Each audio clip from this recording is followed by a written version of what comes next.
Selamat malam para mantan, selamat malam untuk semua mantan-mantan kalian yang suka ngeles dan berharap orang lain mau percaya dengannya. Bagi saya itu sama seperti Luhut Binsar Panjaitan yang datang di podcast Deddy Corbuzier dengan segala klarifikasinya dan berharap orang meyakini bahwa dia nggak bersalah dan berharap orang tahu bahwa Luhut sudah menyumbangkan banyak dananya. Ya, mayoritas orang mungkin akan langsung percaya dengan Luhut, dengan cerita-ceritanya gitu. Dan kalau saya perhatikan di kolom komentar video tersebut, banyak orang, mayoritas orang tuh langsung percaya dan mengapresiasi, berterima kasih dan bangga dengan apa yang dilakukan oleh Luhut. Tapi bagi orang-orang yang paham bagaimana perusahaan dibentuk, bagaimana saham diberikan, bagaimana dividen diberikan kepada pemegang sahamnya, mereka pasti akan langsung ketawa dengan klarifikasi dan cerita Luhut. Karena cerita dan klarifikasi Luhut itu sebenarnya justru mengkonfirmasi bahwa Luhut ikut terlibat dalam bisnis PCR ini. Ya memang videonya Deddy itu sekitar 1 jam 25 menit. Tapi kalau saya perhatikan bahasan soal PCR dan pandemi ini hanya sampai sekitar menit ke 44. Jadi supaya jelas, mari kita bahas satu persatu sesuai dengan menitnya. Sesuai dengan urutannya gitu ya. Menit ke-8 misalkan Luhut bercerita soal PT GSI. PT GSI ini dibentuk oleh orang-orang kaya, oleh Arsad, oleh Girbandi Thohir, oleh kakaknya Erick Thohir, dan Luhut Binsar Panjaitan sendiri. Mereka ini orang-orang yang kaya. Luhut juga ngerasa dia kaya, sangat cukuplah hidupnya, gak perlulah untuk ngambil untung dari bisnis PCR ini. Sangat-sangat gak perlu, kata Luhut. Ada penekanan di situ. Ya memang sih, kita akui Luhut itu orang kaya gitu. Saya kalau dibandingkan Luhut ya saya ini gembel banget lah. Gak ada apa-apanya gitu ya. Atau dibandingkan dengan kakaknya Erick Thohir atau Arsad, wah mereka ini orang-orang kaya. Tapi kan sebenarnya tidak ada hubungannya dan tidak ada jaminannya orang kaya dengan gak ngambil keuntungan. Gak ada gitu. Karena semua orang kaya itu menjadi kaya karena dia ngambil keuntungan. Kalau Luhut bicara bahwa ini soal demi kemanusiaan, ini sumbangan untuk masyarakat, itu agak lucu sih. Karena faktanya, kalau kita ngelihat di lapangan, semua bisnis PCR atau alat kesehatan atau tes-tes itu dilakukan oleh orang-orang kaya di Indonesia. Gak ada orang miskinnya satu persatu tuh gak ada. Saya tuh sebetulnya juga pengen bisnis PCR ini karena pemintaannya banyak. Dan pasti ada gitu ya, dan pasti untung.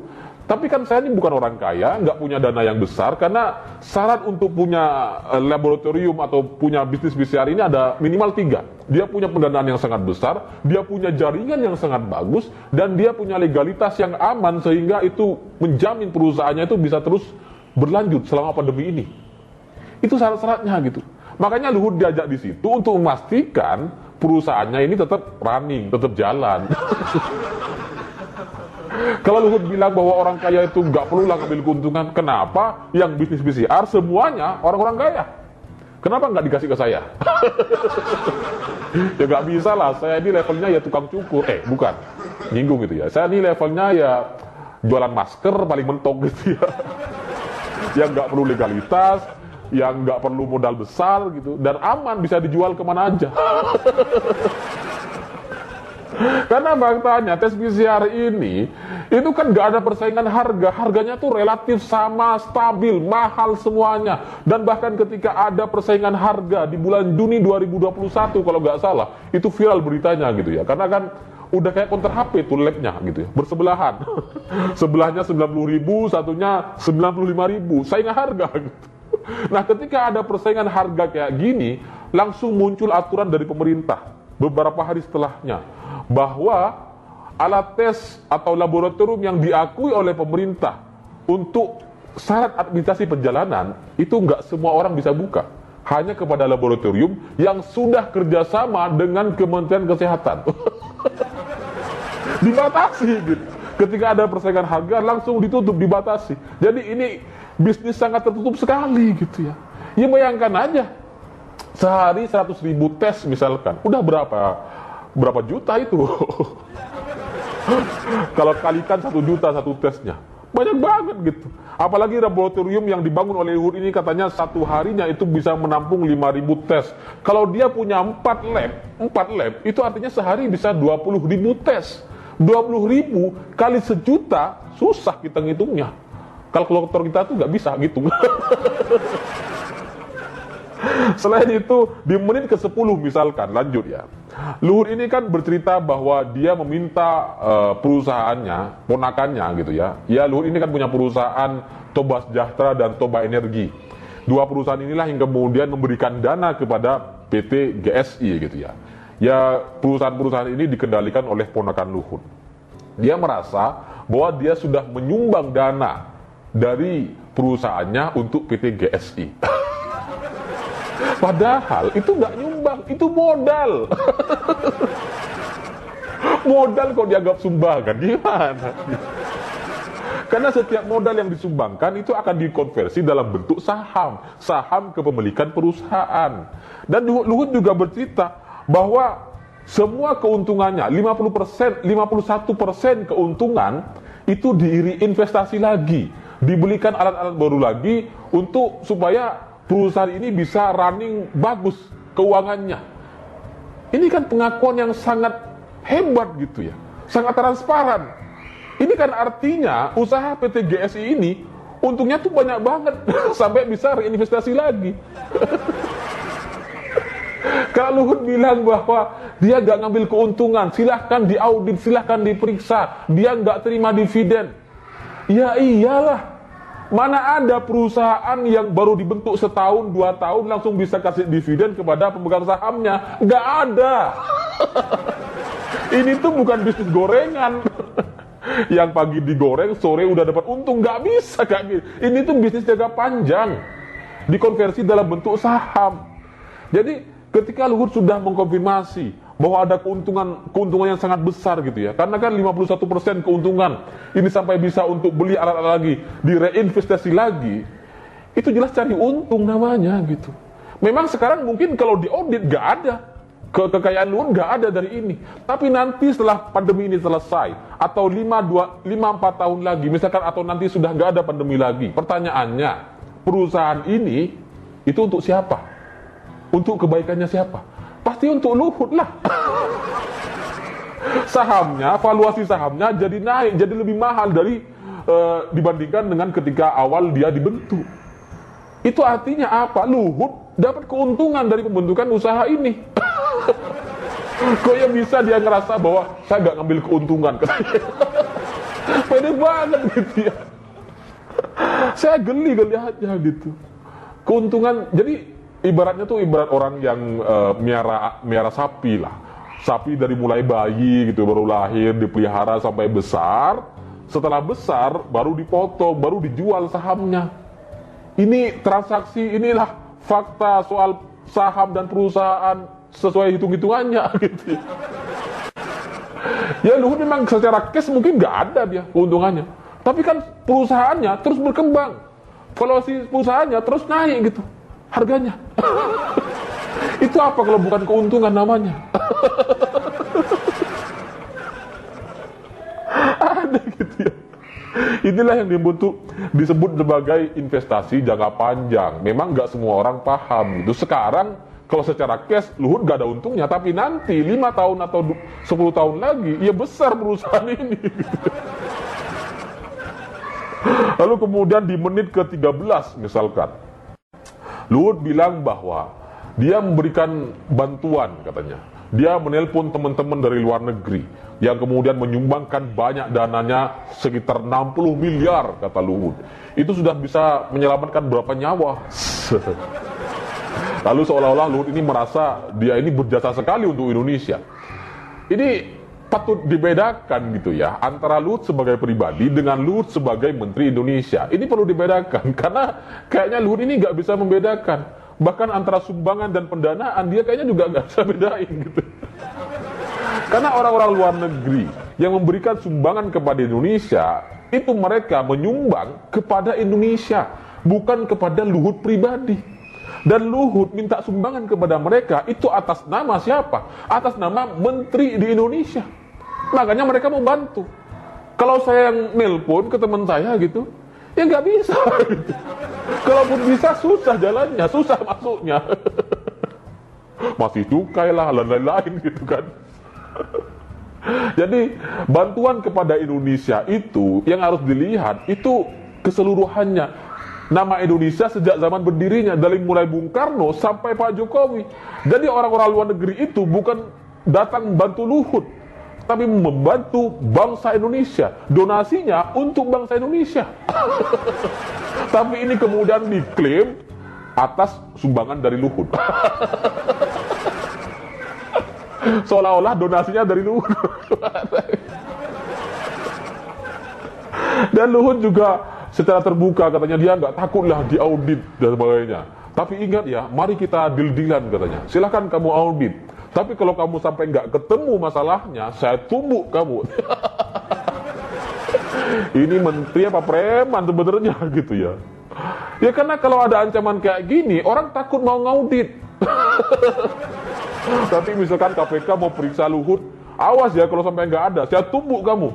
Ya nggak jadi ngaudit KPK-nya, kabur duluan. Menteri kok main ancam kayak gini, itu gimana gitu ya. Atau Luhut juga bilang bahwa ya silakan saja tuh orang-orang yang bercerita di luar sana, anak-anak muda itu katanya. Silakan aja bicara bebas katanya.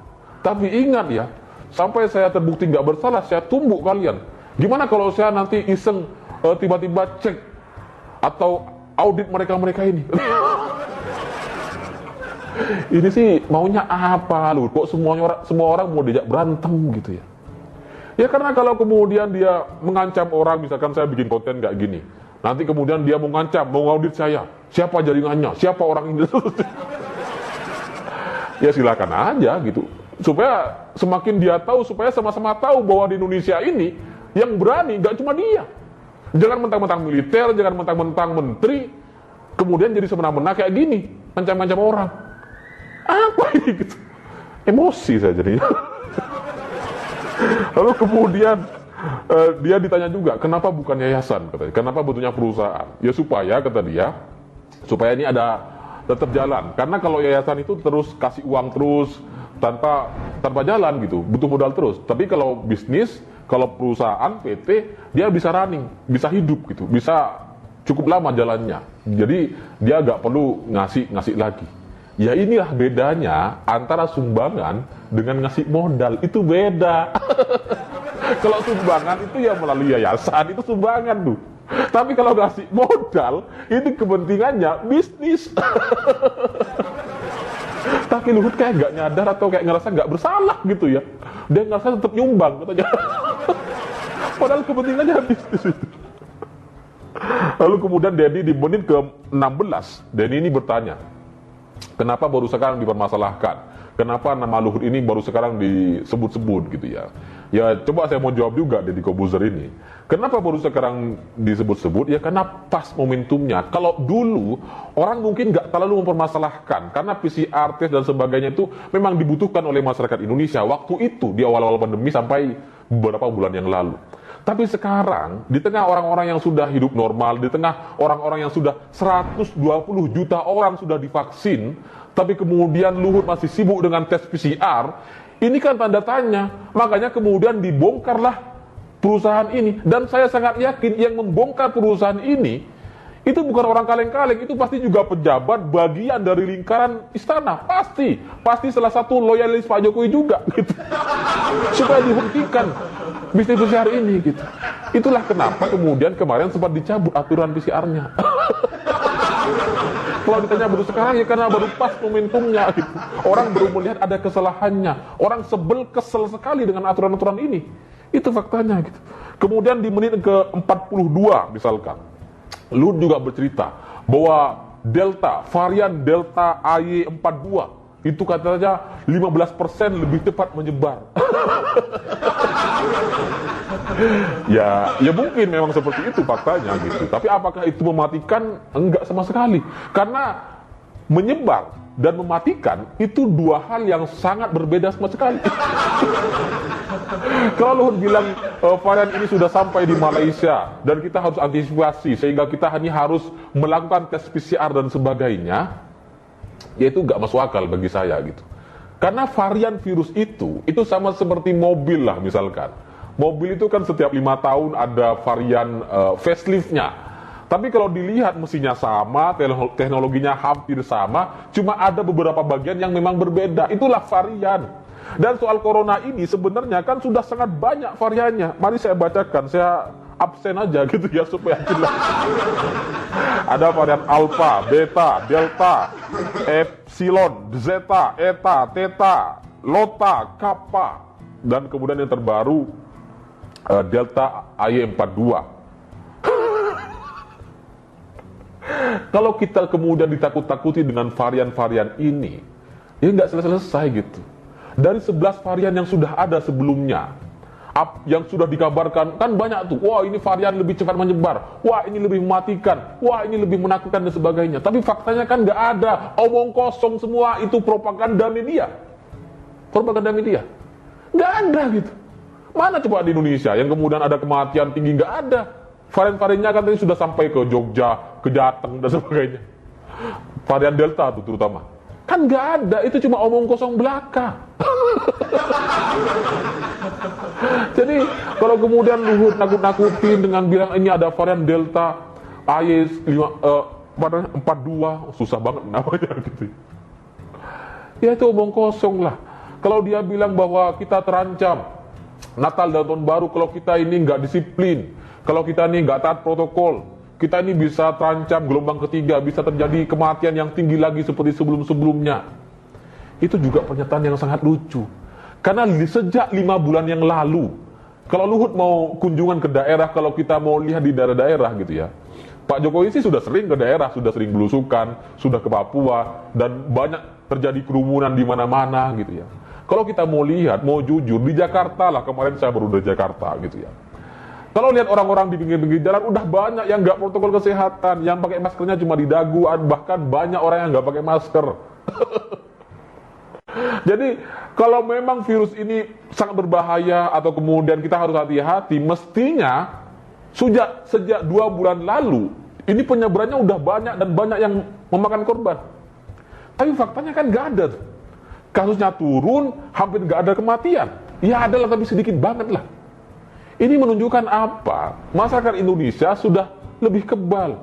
Entah itu kebal karena sudah terpapar secara alami dan kemudian sembuh, atau kebal karena sudah mendapatkan vaksin. Ini faktanya gitu.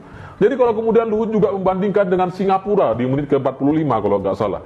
Singapura juga bagaimana? Hebat itu katanya. Aturannya ketat dan sebagainya. Tapi juga hancur itu sekarang. Banyak kasusnya. Ya beda lah. Masa Singapura mau kita bandingkan dengan Indonesia? Singapura itu sangat ketat, sangat teratur, lockdownnya sangat ketat gitu. Bandingkan dengan Indonesia ya nggak ketat-ketat banget. Sekalipun di Indonesia itu ada PPKM, sekalipun ada pembatasan, tapi kan selalu ada jalan tikusnya. Jadi faktanya di Indonesia tuh nggak ketat-ketat banget gitu. Kenapa kemudian sekarang orang Indonesia jadi lebih kebal? Karena bukan mungkin, ini pasti, karena masyarakat Indonesia itu sudah mayoritasnya sudah kena, sudah aman, sudah imun. Entah itu vaksin alami atau vaksin yang buatan itu yang disuntikkan sampai sekarang 120 juta orang lebih sudah divaksin. Jadi bagi saya, kalau dibandingkan dengan Singapura, ya nggak adil lah. Singapura itu kan lockdown terus, ketika dilonggarkan sedikit, karena alasan mereka sudah divaksin, 85% sudah divaksin dosis 2, gitu ya. Makanya kemudian mereka kasusnya meledak. Itu artinya apa? Vaksin mereka nggak berfungsi secara sempurna. Nah Indonesia punya kelebihan itu gitu. Jadi kalau Luhut klaim bahwa penanganan pandemi sekarang itu jauh lebih bagus sehingga menghasilkan penurunan kasus dan hampir tidak ada kematian, itu bukan karena PPKM, bukan karena alat tes PCR ini, gak ada hubungannya lah. Karena kalau mau dihitung, orang yang tes PCR di Indonesia dengan jumlah total orang di Indonesia, itu kan gak seberapa gitu. Jadi, kenapa kemudian masyarakat Indonesia jadi lebih kebal? Ya karena sejak awal pandemi, di daerah-daerah kalau kita lihat, itu pasar nggak pernah tutup, nggak pernah ada lockdown, kalaupun ada PPKM banyak jalan tikusnya. Inilah yang kemudian membentuk kekebalan alami yang terjadi sekarang ini, gitu ya. Nah, Luhut kalau kemudian dengan ini bilang bahwa dia sebagai tentara harus antisipasi katanya. Tes PCR ini sebagai alat kita, sebagai senjata kita untuk mengantisipasi. Ya itu nggak wajar lah gitu. Kalau dulu ada antisipasi, itu wajar, karena masih awal-awal. Tapi ini kan sudah 2 tahun. Sudah 2 tahun loh corona di Indonesia. Masa iya masih antisipasi terus gitu ya?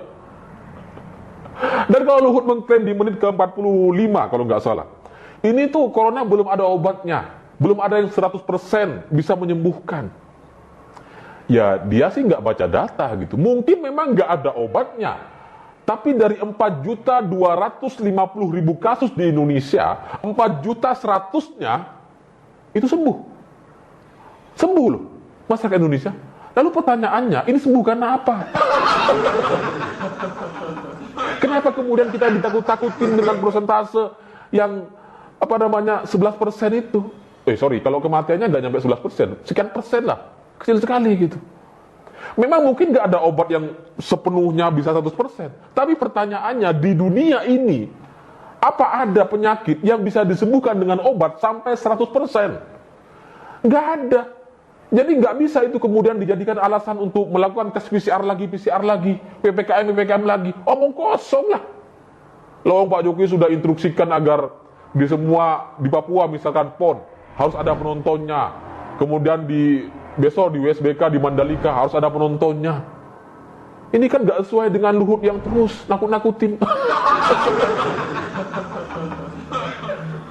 Jadi kesimpulan saya, apapun yang disampaikan Luhut di podcast Deddy Corbuzier itu sulit untuk diterima oleh masyarakat gitu. Ya mungkin sebagian masyarakat umum awam yang nggak paham soal saham, investasi, perusahaan dan sebagainya, bagaimana cara pembagiannya, bagaimana cara untungnya, bagaimana orang hanya meyakini bahwa keuntungan itu hanya soal rupiah, soal cash, dana cash. Ya mereka mungkin akan langsung percaya. Tapi mereka yang paham soal saham, soal investasi, soal valuasi saham perusahaan, ya mereka pasti akan ketawa dengan penjelasan-penjelasan Luhut ini gitu. Karena Luhut mengambil keuntungan dari bisnis PCR ini. Karena aneh banget. Ketika kita nggak ada kasus, ketika masyarakat sudah hidup normal, PCR malah digalakkan, dan bahkan yang transportasi darat itu juga mau di PCR. Ya aneh lah, kayak panik banget gitu. Ini stoknya kayaknya banyak banget yang perlu dihabiskan.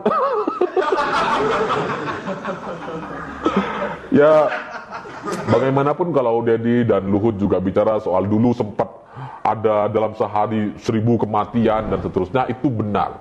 Tapi itu hanya berjalan sekitar sebulan 2 bulan gitu ya.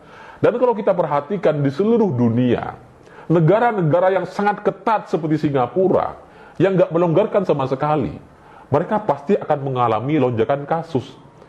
Itu sama seperti Italia misalkan. Italia dulu juga kan sampai heboh lah, sampai rumah sakit penuh dan sebagainya. Tapi apa sekarang yang terjadi? Lihat loh, Liga Italia penuh. Ada banyak penonton di sana. Kalau Luhut bilang ini varian Delta 42 ini terjadi di UK, kemudian lonjakan kasus terjadi di sana. Tapi juga coba lihat tuh sepak bolanya, Liga Inggris coba.